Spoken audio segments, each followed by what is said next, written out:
నమస్తే welcome to మనం TV. ప్రస్తుత ఏపీ రాజకీయాల గురించి మనతో మాట్లాడడానికి సీనియర్ అనలిస్ట్ అదుసుమల్లి శ్రీనివాస్ గారు మనతో ఉన్నారు.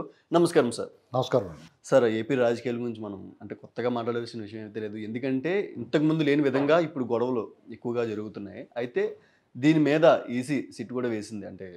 అక్కడ తాడిపత్రిలో గానీ చాలా వరకు గొడవలు ఎక్కువ జరిగినాయి. అయితే 16 మంది పోలీసులను కూడా సస్పెండ్ చేయడం జరిగింది. అయినా సరే గొడవలు ఆగట్లేదు సార్. దీని గురించి మీరు ఏమంటారు సార్? ఇక్కడ సాధారణంగా ఎన్నికల రోజు, ఎన్నికల ముందు జరుగుతూ ఉంటాయండి. అవును. మళ్ళా ఇంకొకసారి ఇప్పుడు ఫలితాలు వచ్చిన తర్వాత జరుగుతూ ఉంటాయి అవునవును. సాధారణంగా. అంటే ఓడిపోయిన వాళ్ళ మీద గెలిచిన వాళ్ళు కానీ, లేదా ఓడిపోయిన వాళ్ళు ఉక్రోషంతో కానీ కొన్ని వాళ్ళు పుట్టున్న చోట దాడులు చేస్తారు. సాధారణంగా జరిగేది. ఇవాళ కొత్తగా జరగలేదు, ఎప్పటి నుంచో జరుగుతున్నాయి. అయితే ఈసారి ఏం జరిగిందంటే ఆంధ్రప్రదేశ్లో ఇలాంటి దాడులు, దుర్మార్గాలు ఈ 4.5 ఏళ్ల నుంచి జరుగుతూనే ఉన్నాయి. అయితే అప్పుడు వాళ్ళ చేతిలో అధికారం ఉండటం వల్ల ప్రతిఘటన లేదు. ఓకే. మీకు అప్పుడు ప్రతిఘటన లేదు. అప్పుడు ఏం చేసేవారు, ఒక రాజకీయ నాయకుడిని టీడీపీ వాళ్ళని టార్గెట్ చేశారనుకోండి, వాళ్ళ మీద దాడి చేసేవారు. వాళ్ళు ఎవరన్నా ఇలా దాడి చేశారు బాబోయ్ అని పోలీసు వాళ్ళ దగ్గరికి వెళ్ళి కంప్లైంట్ ఇచ్చారనుకోండి, వీళ్ళ మీద కేసు పెట్టేవారు. అవును. ఏకంగా చంద్రబాబు నాయుడు గారి మీద రాళ్ల దాడి చేసి ఆయన మీద హత్యాప్రయత్నం కేసు పెట్టారు. అంగళ్ళలో చూశారు కదా, పొంగనూరు. ఇలాగా అది ఎగ్జాంపుల్ చెప్పిన మొత్తం అదే పని, అదే మూడే సాపరండి వాళ్ళది. ఇలా జరుగుతున్నప్పుడు ఎన్నికల రోజు కూడా అది వాళ్ళు ఆధారపడింది కూడా అదే. వాళ్ళు చూసుకున్నారు పోలింగ్ సరళి ఎలా ఉందో చూసుకున్నారు. బొమ్మ తేడా వచ్చేసిందిరా బాబు అనుకున్న తర్వాత ఇంకా వాళ్ళు మొదలుపెట్టారు. ఓకే. వాళ్ళు ఇంకో ఆలోచన ఏంటంటే వాళ్ళ వాలంటీర్లు జాగ్రత్తగా వాళ్ళ పథకాల లబ్ధిదారులందరినీ తీసుకొచ్చి ఓటు వేయించేస్తారు. ఆ తర్వాత మెల్లమెల్లగా వీళ్ళు మిగతా టీడీపీకి అనుకూల వర్గాలు మెల్లమెల్లగా వస్తాయి కదా, అప్పుడు గొడవలు చేసి పోలింగ్ శాతం తగ్గాలనేటువంటిది వాళ్ళ ఆలోచన. అవునవును. అయితే వెరైటీగా మధ్యతరగతి, ఎగువ మధ్యతరగతి ఎలైట్ పీపుల్ అన్న వాళ్ళు ముందు వచ్చి నిలబడిపోయారు. వాళ్ళు ఎందుకు వచ్చారు, సమ్మర్ కదా, ఉదయాన్నే వచ్చి ఓటు వేసుకోవాలి, లేదంటే వీళ్ళు అరాచకాలు ఉంటాయి, దొంగ ఓట్లు మన ఓట్లు ఎవరో ఒకరు వేసేసుకుంటారన్న ఉద్దేశంతో వీళ్ళు వేసుకున్నారు వచ్చి. అంటే మనం ఒకటి అనుకుంటే ఇంకోటి దైవం ఇంకోటి తెలుస్తుంది కదా. దాంతో వాళ్ళు ఏం చేశారంటే కొంచెం ఉక్రోషం స్టార్ట్ అయింది, దాడులు చేశారు.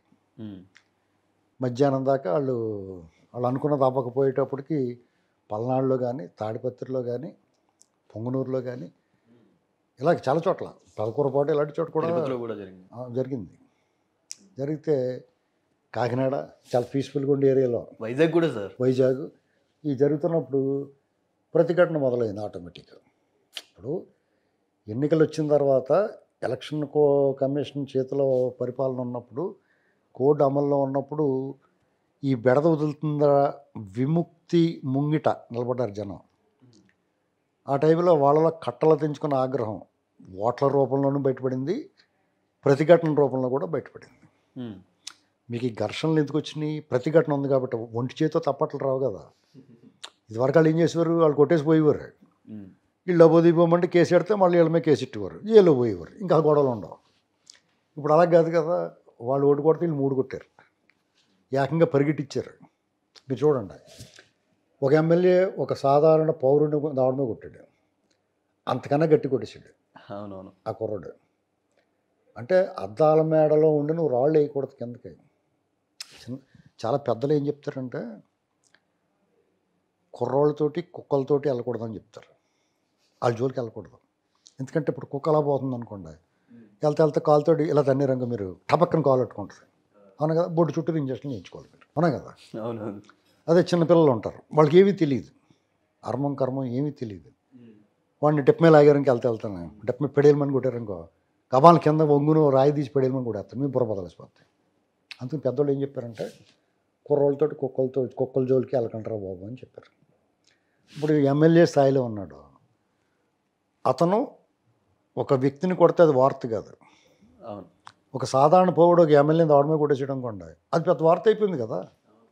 తర్వాత వాళ్ళు చెత్త కొట్టేశారు ఆయన్ని. అయినా సరే ఎమ్మెల్యే చెంపదెబ్బ అనేటువంటిది దేశమంతా చూసేసింది. వాడు పరుగు పోయిందా, అతని పరువే కాకుండా ప్రాంతం పరువు, వాళ్ళ వంశ చరిత్ర, వాళ్ళ నాన్నగారు కూడా మంత్రి గట్ట చేశారు, ఇవన్నీ పరుగులు పోయినాయి. అలాగే పిన్నెల రామకృష్ణారెడ్డి వాళ్ళ సోదరులు ఒక రకంగా వాళ్ళంటే జనాలకు భయం ఉండేది. ఫ్యాక్షను వీళ్ళతో ఎందుకురా బాబు అనేటువంటి వాతావరణం ఉండేది. వాళ్ళు ఎప్పుడైతే బరి తెగించారో యువతల నుంచి ప్రతిఘటన వచ్చిన తర్వాత ఒక వీడియో చూశాను. వాళ్ళ మీద దాడికి ఆడవాళ్ళు గోని సంచుల్లో కంకర్రాళ్ళు పోగేసి కర్రలో రాడ్లు ఇచ్చి వెళ్ళి కుట్టండ్రా బాబు అని పంపిస్తున్నారు. అంటే అతనికి ప్రతిఘటన ఏ రేంజ్లో ప్రతిఘటన వచ్చిందో చూసాం కదా.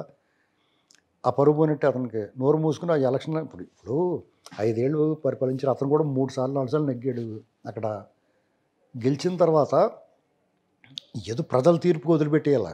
అంతేగాని మనం దాన్ని ఎట్టి పరిస్థితిలో మనమే తీసుకోవాలి, మళ్ళీ మనమే గెలవాలి, దౌర్జన్యంతోటైనా మనమే గెలవాలి అనుకోవడం కరెక్ట్ కాదు. ఒకవేళ చేతుల నుంచి అయిపోయింది, జారిపోయింది. సార్ భయపెట్టి గెలుద్దామన్న పాయింట్ ఆఫ్ వ్యూలో ఉన్నారంట. అవును, ఆ స్టేజ్ కూడా దాటిపోయింది. నువ్వు భయపెట్టలేని పరిస్థితికి వెళ్ళిపోయావు. నువ్వు మితిమీరిన భయం పెడితే ఏమవుతుంది, తెగించేస్తాడు అవతలడు. అంతే. అదే జరిగింది. అలాగే కాసు మహేష్ రెడ్డి ఓవర్ యాక్షన్ చేశాడు. రియాక్షన్ డిఫరెంట్గా ఉంటే పరిగెట్టాడు. సార్ కారు ఎక్కండి సార్, ముందు కారు ఎక్కండి సార్ అంటే పరిగెత్తి తీసుకెళ్ళిపోయారు. అలాగే నరసరావుపేటలో అరవింద్ బాబు అన్న ఆయన చూడటానికి సౌమ్యంగా ఉంటాడు, మాట సౌమ్యంగానే ఉంటుంది, అతని వ్యవహారం సౌమ్యంగానే ఉంటుంది. అలాంటి చోట కూడా ఆ గోపిరెడ్డి శ్రీనివాసరెడ్డి మీద దాడి వాళ్ళ ఇంటి మీద వెళ్ళిపోయారంటే జనం ఏ రేంజ్లో ప్రతిఘటన వచ్చింది. అలాగే తాడిపత్రిలో ఈ 5 ఏళ్లలో అత్యధికంగా వేధించబడ్డ వ్యక్తి ఎవరన్నా ఉంటే ప్రభాకర్ రెడ్డి గారు, జేసీ ప్రభాకర్ రెడ్డి గారు. వాళ్ళ కుటుంబం మీద అసలు ఎంత దారుణం అంటే, ఆ పెద్దారెడ్డి అన్నవాడు ఎంత ఒళ్ళు కొవ్వు బలిసి కొట్టుకుంటున్నాడంటే, ఆ మధ్యకాలంలో ఇంటికి వెళ్ళి కూర్చున్నాడు ఈయన కుర్చీలో. అసలు ఇంటికి వెళ్ళిపోవడం, ఇంటి మీద ఏంటంటే ఇది ఏం అరాచకం ఇది. అలాంటిది మళ్ళీ అదే ప్రయత్నం మళ్ళీ చేశారు. ఓ డిఎస్పీని అక్కడి నుంచో తెప్పించి రాజంపేటలో ఉన్నామండి ఇక్కడ తెప్పించి అతని మీద అరాచకం, వాళ్ళ ఇళ్ల మీద పడిపోయి ఆ సీసీటీవీలే పగలగొట్టి, ఆ ఆఫీసులో కంప్యూటర్లు పగలగొట్టి, ఫర్నిచర్ పగలగొట్టి, ఆడవాళ్ళని భయభ్రాంతులు గురి చేసి చేస్తే వీళ్ళందరూ రెడీ అయ్యి వచ్చారు. పోలీసు వాళ్ళకి ఫోన్ చేస్తే వాళ్ళు రాకపోతే వీళ్ళందరూ రెడీ అయ్యి వచ్చారు. వాళ్ళు తరివిదారు కూడా పెద్దరెడ్డి ఇంట్లో కూర్చొని వాళ్ళు అక్కడ జెండా ఎగరేశారు. ఇంటి మీద జెండా ఎగర అది అవసరం వాళ్ళకి.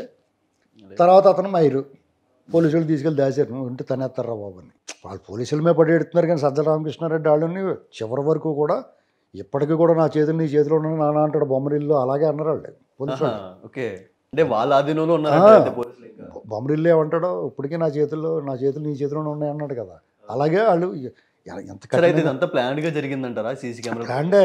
ఇప్పుడు ఎంతమంది ఆఫీసర్లని దొండిపోలింగ్ గ్యాంగ్ లాగా ఉన్న వాళ్ళు అందరినీ, జగన్ గ్యాంగ్ అందరినీ తీసేసినా వాళ్ళు ఇంకా అక్కడ ఆ రోగ క్రిమి రాకూడదు. ఆంధ్రప్రదేశ్ రాష్ట్రంలో రోగ క్రిమిల్లో చేరిపోయి వీళ్ళందరూ రాజశేఖర రెడ్డి అప్పుడు చేర్పించేయడు వీళ్ళందరినీ.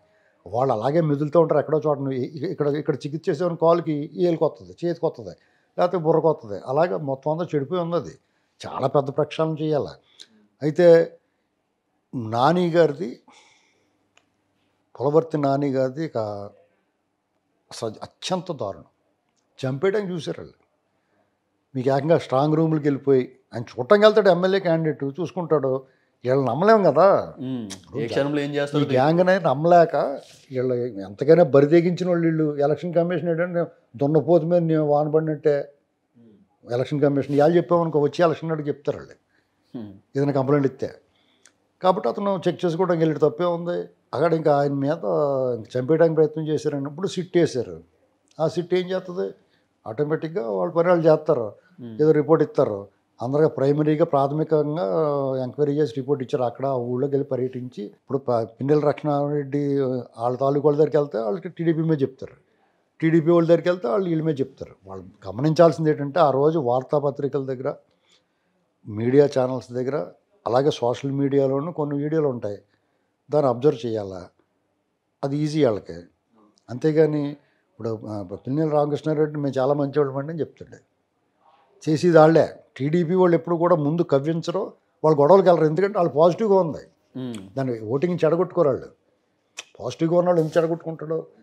అయితే ఇంకా ఇవన్నీ మళ్ళీ రెండోసారి నివేదికలు ఇచ్చి అటు ఇటు కూడా కేసులు పెడుతున్నారు. అంటే ఏదో తూకం వేసినట్టు. అర్థమైందండి. ఇవన్నీ కూడా కంటి తుడుపు చర్యలే. ఎందుకంటే గవర్నమెంట్ ఇంకా ఏది అవ్వలేదు కాబట్టి రేపొద్దున గవర్నమెంట్ మారిన తర్వాత తోలు తీసేయండి వేస్తారు. ఇంకా అప్పటి వరకు ఇలాగే చెప్పుకుంటున్నాం మనం. సార్ అయితే ఓకే సిట్ వేశారు కానీ అయినా గొడవలు తగ్గగా ఇంకా అంటే ఈ స్ట్రాంగ్ రూమ్ దగ్గర ఎక్కువ భద్రత కూడా లేదు అంటూ కూడా కొన్ని వ్యాఖ్యలు బయటకు వస్తున్నాయి. స్ట్రాంగ్ రూమ్ దగ్గర భద్రత అయితే పెంచాల్సిందే, ఎందుకంటే వీళ్ళు బరిదెగించున్న మనుషులు. అంటే ఏ క్షణంలోనే ఏదైనా భీమవరంలో 4-3 ఎత్తుకెళ్ళిపోరన్న వార్తలు వచ్చింది నిజం అవుతుందో దాని క్లారిఫికేషన్ ఉండదు.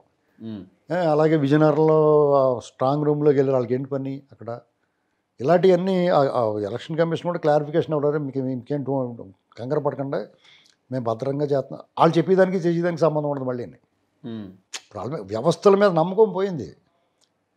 ఇప్పుడు అతను వచ్చాడు, పులవర్తి నాని గారి మీద దాడి జరిగిన ఎస్పీ వచ్చి 4వ తారీఖు తర్వాత వీళ్ళ మీద చర్యలు తీసుకొని సిగ్గు లేకుండా వాళ్ళని ఎలాగ నమ్ముతాడు ఎవడన్నా.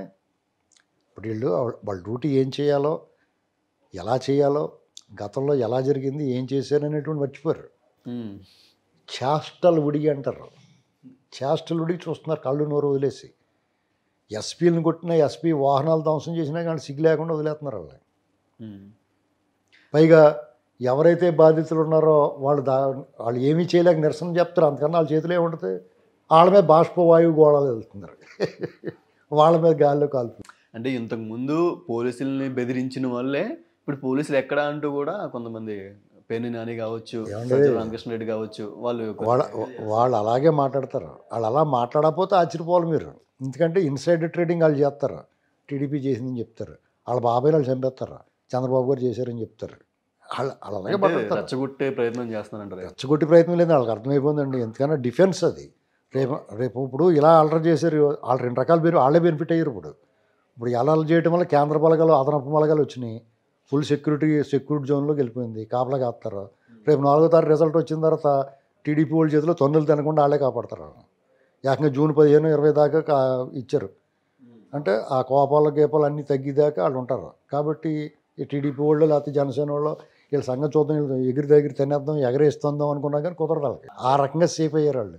అంటే సేఫ్ అవడం కోసం ముందు అంతే డెఫినెట్గానే. ఇప్పుడు ఈ ఆలోచన కూడా ఉంటుంది వాళ్ళకి, ఎందుకంటే వాళ్ళ బుద్ధి వక్రం కాబట్టి వాళ్ళు ఇలాంటి ఆలోచిస్తారని అనుకోవాల్సి వస్తుంది.